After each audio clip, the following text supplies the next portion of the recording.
Hi, I'm Dr. Ryan Brown. I'm the Director of Addiction Medicine Service here at IU Health Ball Memorial Hospital and of the East Central Region for IU Health. I'm also the Medical Director of Addiction Treatment and Recovery Center for IU Health Ball. I've been in that role for 2 years, but most recently started addiction medicine inpatient consultation service in July of 2020. By far, the substance that is used the most, both nationally and locally, would be alcohol and tobacco. And we often forget those. But when people usually think about addiction medicine, they think about those concerning substances.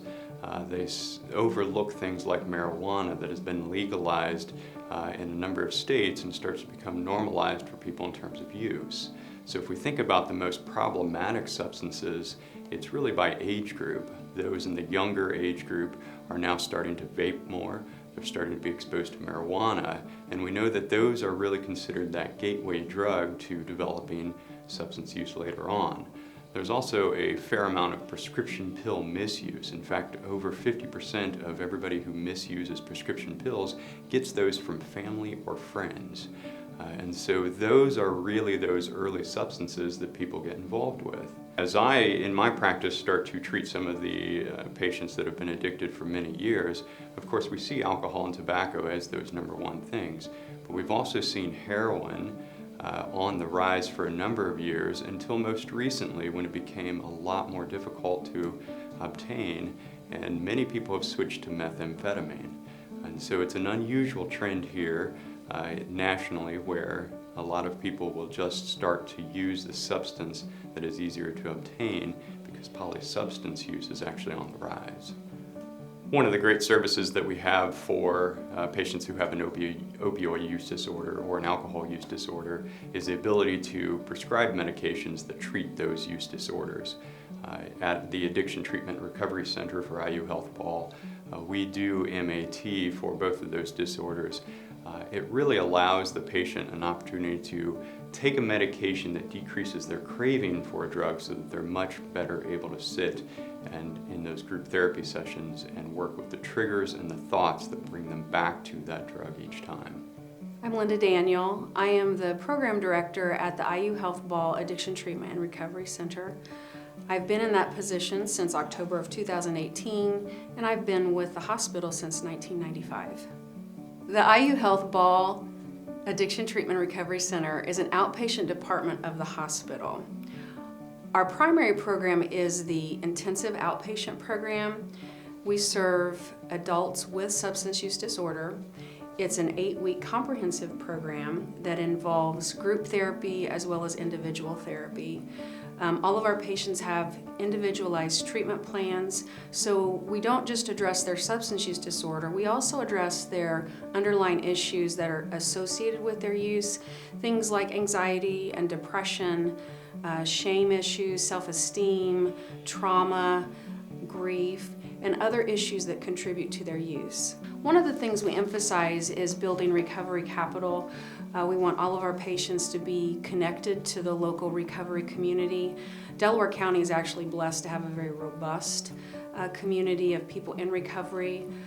We have many AA meetings, NA meetings, Brianna's Hope, Celebrate Recovery, Smart Recovery, many different options for people to connect to build their recovery capital. So during the 8 weeks they're with us, we make sure that they are aware of all the meetings that are available to them.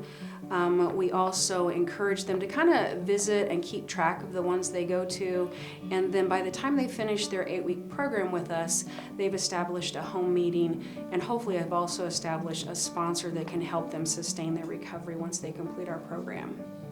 Hi, I'm Jennifer Van Skyak, and I am the Program Manager for the Ball Addiction Treatment and Recovery Center, as well as the IUJ Outpatient Behavioral Health Center. I've been with the organization since about 2015 and served multiple roles. I am a licensed clinical social worker, as well as a licensed clinical addictions counselor. The pandemic has been a very difficult time for many, especially those experiencing a substance use disorder. When we're working with individuals with substance use disorder, one of the things that we know is vital is developing and maintaining connections. For those patients who experience this disease, it can be very isolating. And so one of the things that we strive for at the Addiction Treatment and Recovery Center is to help them to develop those connections, not only with our staff, but with their peers as well as the recovery community. We know that those individuals who have a connection with people who care about them, who can call them out and hold them accountable, are much more likely to be able to sustain their recovery. At the Addiction Treatment and Recovery Center, we meet you where you are. And so individuals who present to us who are not quite ready for that IOP level of care, but need some support, can join our pre-care group or our contemplative group. The other end of that is those patients who have completed IOP but still need those connections. We maintain that through the use of an alumni or an aftercare group. This allows individuals to develop resources wherever they are and to develop those connections. It allows us to meet them where they are in their recovery process. Although we do have many resources for our patients and loved ones who are in recovery, we could do better in terms of offering programming and educational groups for our families who have loved ones in addiction.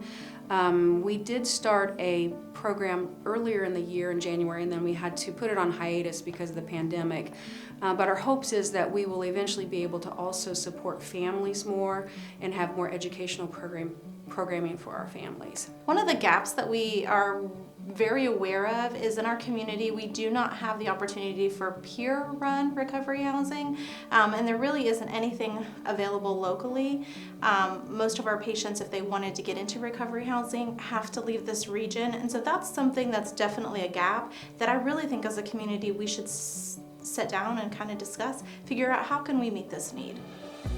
I think one of the best things that we can do as a community is to educate ourselves on addiction as a disease. This would allow us to really eliminate a lot of the judgment and the stigma that is related to substance use disorder. It would allow us to not enable those who do have an issue with high amount of use, troubling use, misuse of prescription pills, misuse of alcohol. And it would allow us to treat other human beings in our community for their substance use disorder in a compassionate way.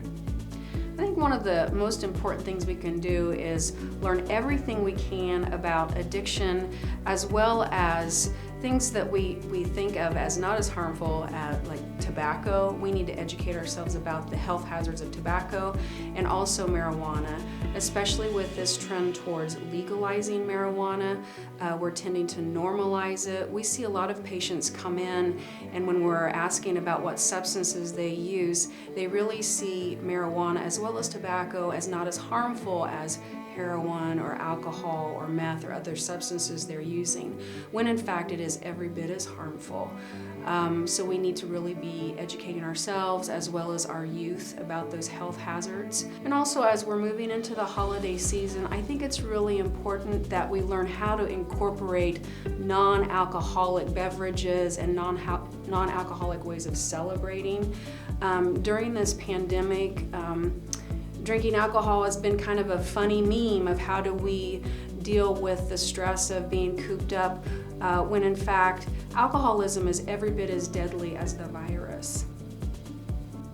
So as a community, some of the things that we can do better include working amongst ourselves. Interagency collaboration is extremely important. We know that we can't provide every service that our patients need, and it's important for us to collaborate with those other organizations within our community.